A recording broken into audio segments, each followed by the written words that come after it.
Hello students, welcome to the CS classroom. Today we are going to discuss about the topic propositional equivalence.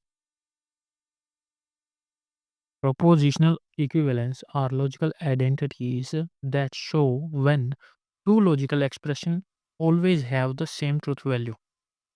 So in short, two propositions, two propositions P and Q are equivalent when all the truth values, all the possible truth values are equal.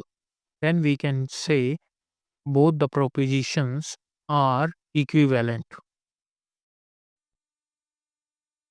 So here's the definition. Two propositional formulas P and Q are logically equivalent if P and Q have the same truth values for all possible truth values of their variables. Now let's discuss some important propositional equivalences. So the first one is identity law. It says if we perform an AND operation with true doesn't change the value. Means if we perform an operation AND on proposition P, then it will return the proposition P only. Same case with the OR. If we apply an OR operation on proposition P, then we will get our proposition P only.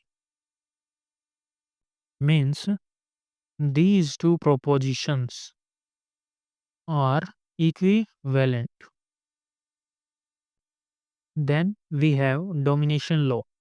It says it always true give true if or with true. If we perform an or operation with any proposition, it will always give true value. And if we perform an AND operation with a proposition, it with false, it will always give false. Then we have idempotent law, which is or with itself is same and with itself is same.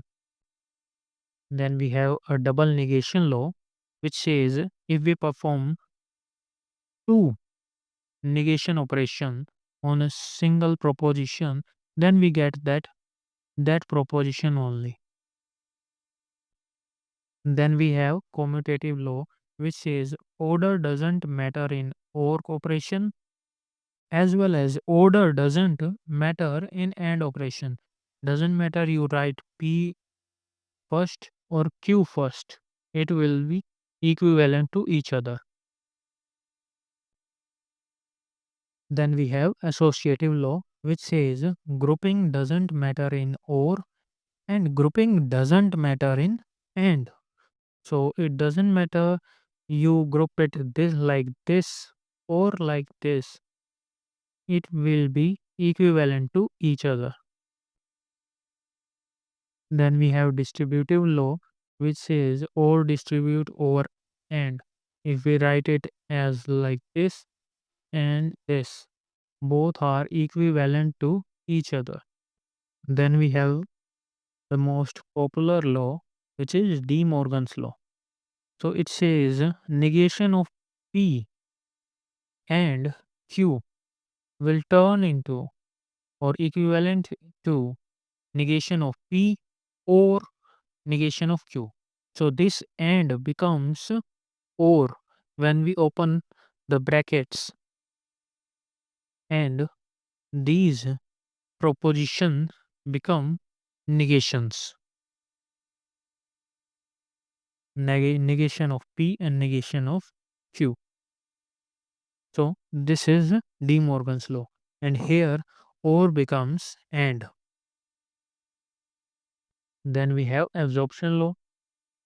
P or P and Q is equivalent to P can absorb extra condition, and same idea for the and.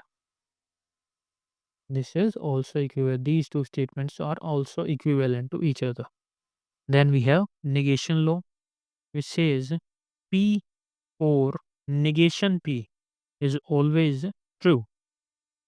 Law of excluded middle. Then we have P and negation P always give F, means false. Law of contradiction.